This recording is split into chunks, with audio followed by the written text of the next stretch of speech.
today's our speech contest person. This is one of my job is to make sure that we have held a speech contest annually. And it's very, very difficult for me to go to high school to ask the student who, any brave person who would like to do this.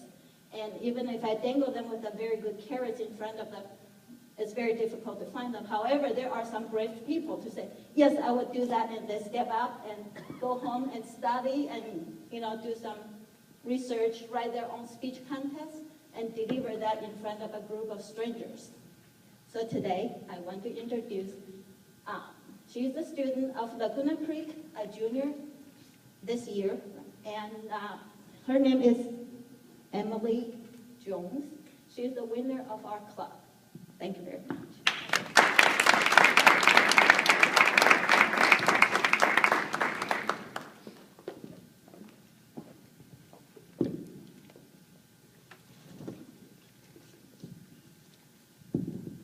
Good evening, ladies and gentlemen. My name is Emily Jones, and it is an honor and a great joy of mine to stand before you today to talk about peace through service. Ladies and gentlemen, service manifests peace. The most tender of hearts can break the vice-like bonds of hatred and destruction. The strong iron doors of hatred and ignorance that can imprison an entire society, entire nation, can be brought down with love. There cannot be peace without service, and there cannot be service without love. The darkest shadow of the darkest corner and the darkest prison of hate cannot escape the love that radiates and rebuilds a broken country, a broken community, or a broken individual. But what is peace? Well, the definition of peace varies from culture to culture, from continent to continent. But the most basic definition of peace is where the most basic human rights, so vital to a thriving global community, are met. When harmony motivates us to be compassionate and understanding of our brothers and sisters in our universal neighborhood that we share. Peace should not just be a cliche. It should not be a word that swiftly and thoughtlessly passes from between our lips. No, it should be an anthem, a white flag that cannot be scarred or marred or stained by malice intentions or evil or greed. Michael Steger, a psychologist at the University of Louisville in Kentucky, after doing much research studying about how service affects us, came to the conclusion that we often believe that happiness originates from doing things for ourselves and monetary gain. But that's just it. That's the great paradox. Giving gets you more. When we serve people, we release a chemical in the brain called serotonin, a chemical that makes us feel happy, satisfaction, and fulfillment. Ladies and gentlemen, don't you see? Service brings peace within ourselves. And isn't that where it should start? Within ourselves? How can a torn Band-Aid remedy a torn piece of skin? Likewise, how can an individual whose inner self is plagued by chaos, suspended in bedlam, and reeking with hatred, possibly fix a broken world? Ladies and gentlemen, when we serve, we are spending precious energy and giving irreplaceable time, but unknowingly receiving healing and compassion. I've seen this phenomenon in my life, as I'm sure many of us in this room have. I was angry and bitter, bound by the miserable fetters of self-pity and hatred.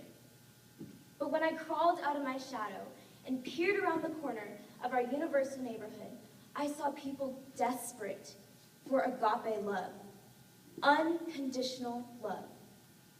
And when I gave irreplaceable time and spent precious energy doing community service, doing things like writing a book to promote literacy in America's youth, and creating an after-school program, and volunteering at women's shelters. I felt something stir inside me, and I went inside myself to find that the chaos had fled. I was a new girl, ready to change the world. And isn't this experience of true happiness what we're truly searching for in life?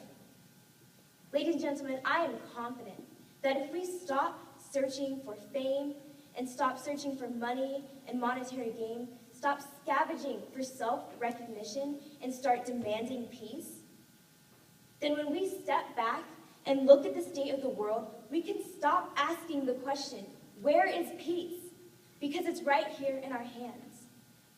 The dying take with them to their graves what they've given away in this world.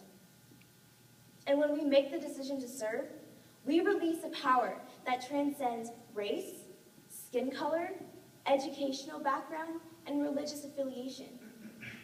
It cannot be kept by force, but through the understanding of our differences.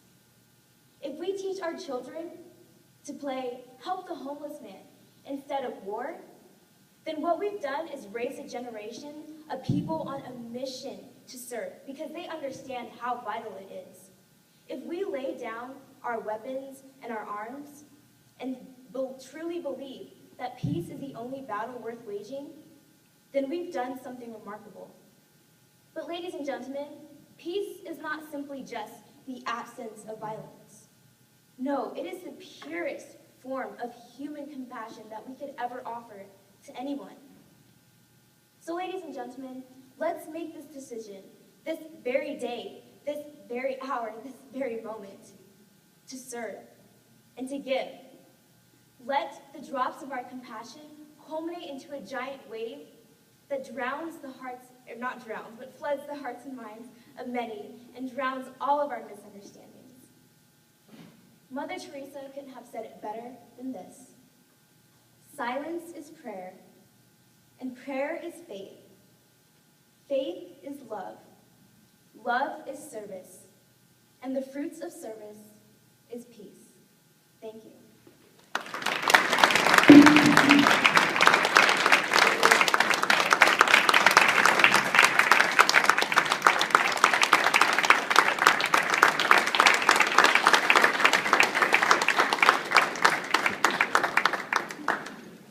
Thank you so much.